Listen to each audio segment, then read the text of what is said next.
So there was just a little short tour of making your own images that turn into sprites, and how to duplicate the frames in them and edit them to make animations.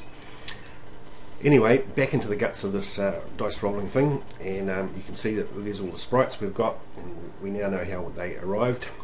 And what we did is we made them into objects. You click on an object and go create object, and then you assign a sprite to it, whichever one you wanted. Don't really want to make an object there, so we'll get rid of it. And so I've created objects out of all my sprites, and also out of all my my borders as well. And I drew them very simple. I made those borders myself, and just out of making a green square and putting a black line down one side of it, and then mirroring it to make the opposite side, and rotating it to make the top and bottom of the borders. So that was really easy, that part. And so I've made objects out of all my sprites, including the object button that I made before. And that's one of. If you have a look at these dice here, this is the properties of this dice object, and you can see it's attached to the sprite dice 6 red. So that's how you attach the object to the sprite, and it's very simple. And then there's nothing else really much needs setting here. You want it visible. Probably also want it solid. I'm not sure why I left it off solid, so that when it bangs into things, it actually will do an action like bounce. But anyway, I'm doing that programmatically, so we'll leave that part out. And then you'll notice I haven't got very much on it, but because this is the dice at rest, not the rolling one, you'll see that I've actually set a variable. The way you do that is to drag a variable in from this tab here, this control tab, and you just drag that in there. And we wanted to set the image speed to 0 because we didn't want it to animate. We didn't want it to be flashing through all the different dice results numbers. So the way I did that was just this is where you have to start looking at your help to find out what variables they are. But it's not really a variable. One of the properties that the dice object has is its image speed, which means how quickly it rotates, how quickly it goes through the animation. So that's one of the variables I found out by digging around in the help file, and it's actually a property of the thing, and all we want to do is access it. So we type in the name image underscore speed into there, and we wanted to set it to 0. So that's what I did with that first step. So I just cancel that. I've already done it. You can see there, image speed 0. Okay. So easy peasy, and that stops our dice from moving through all its numbers once it lands. So that's what that does. And if we look at the I'll remember to close some of these things because otherwise they just all stay open. If we look at the dice rolling one, you'll see this has got a few more bits and pieces in it because this is actually going to be a moving object. So I've again created it, and I want it to be invisible when the program first starts up, because the dice, we don't want them just sitting there on their side, because they shouldn't. They'd fall over. And what happens with this sprite, it's only the dice on its edges as it's rolling. So I set the variable visible to 0 on that, and again that visible is a property of the dice object. Now there's my button roll there, and what happens there is I've created a collision event for it. So the way you do that is add an event, and you're looking for a collision event, and it's pretty simple really. You create the collision event, and it's what you want it to collide with. If it collides with the button in the middle, I could have actually just left it going straight through that button in the middle, but because it's a button and it's kind of 3D and stands up, it looks like it might, things might bounce off it, so it's tidier to make things bounce off it. And also, it was just quite a good little exercise to actually it makes it more interesting when the dice actually collide with things, and other than just the walls. So I clicked on that.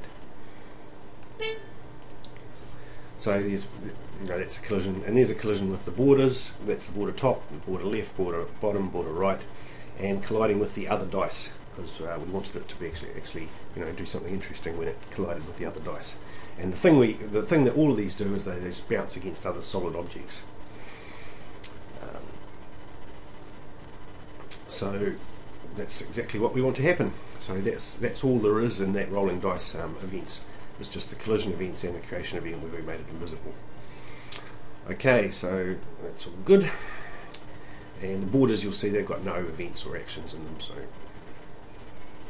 everything happens once we click on the button roll. Okay, so having a look at the button roll, you'll see when we create the button roll, we want to set a few variables. So this is when the program first starts up, at the creation of the button roll button happens, and so this is a good opportunity for me. I mean, I'm sure you could attach this to anything else, but this seems like a good object to attach a lot of the initiation and variables to with this creation event. When we edit an event, we go create.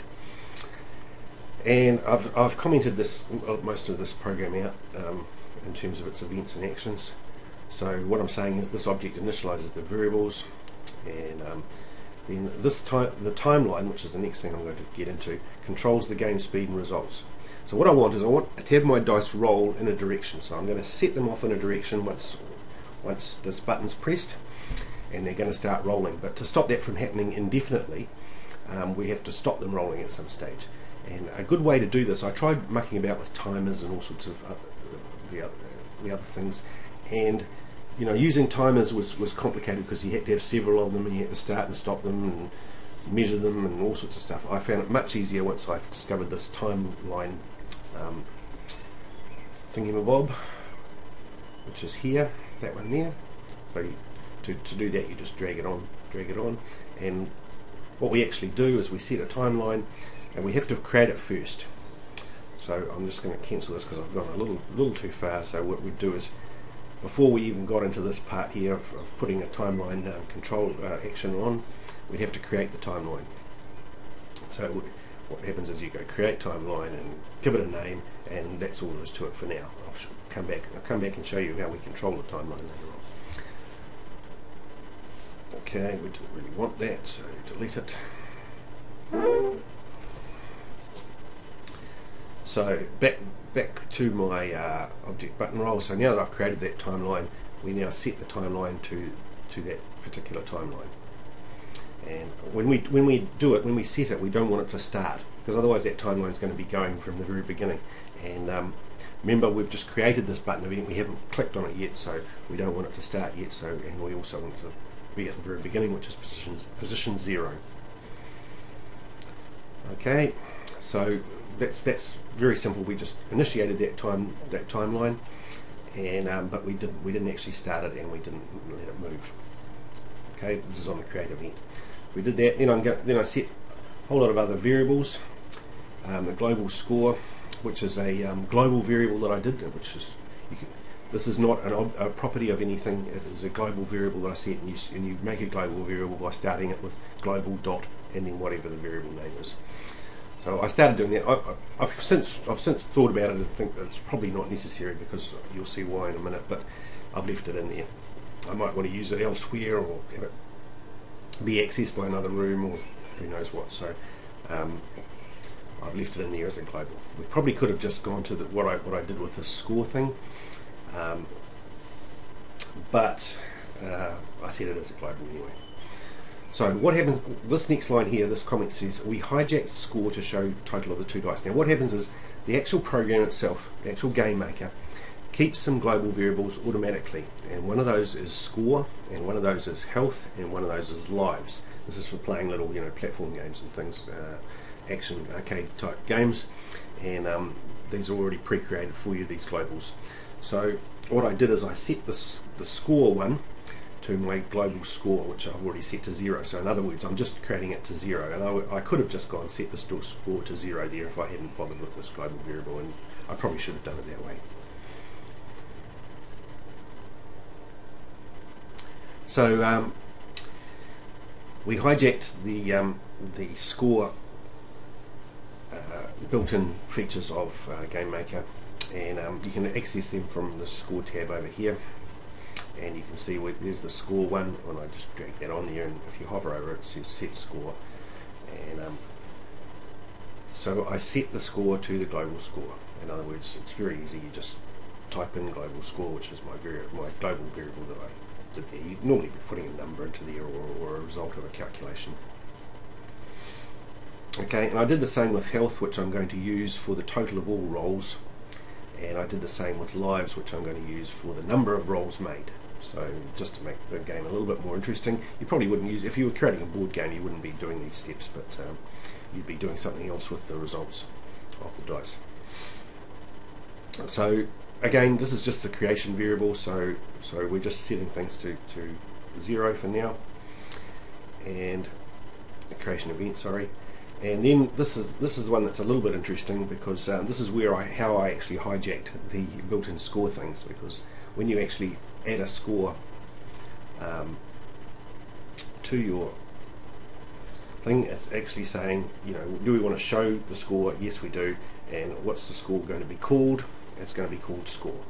And there's the same with lives and health and everything. And the way I actually hijack this feature, because we don't have lives and health in our little dice application, is I just delete that one because I was just doing that for demonstration purposes.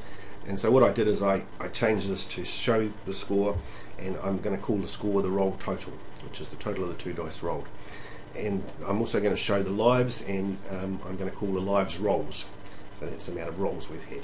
This is the way I sort of hijacked it. Now you notice I left a bit of space in here, and that's just so we didn't squish all the things up into the corner of the application. And again, I did the same with health, and that's going to be actually the total score of all the dice that we've rolled in the program. Okay, so again, that's just setting that, getting that going, and having that, by setting this score caption information, it actually makes the score appear on the application. Let me just quickly show you that.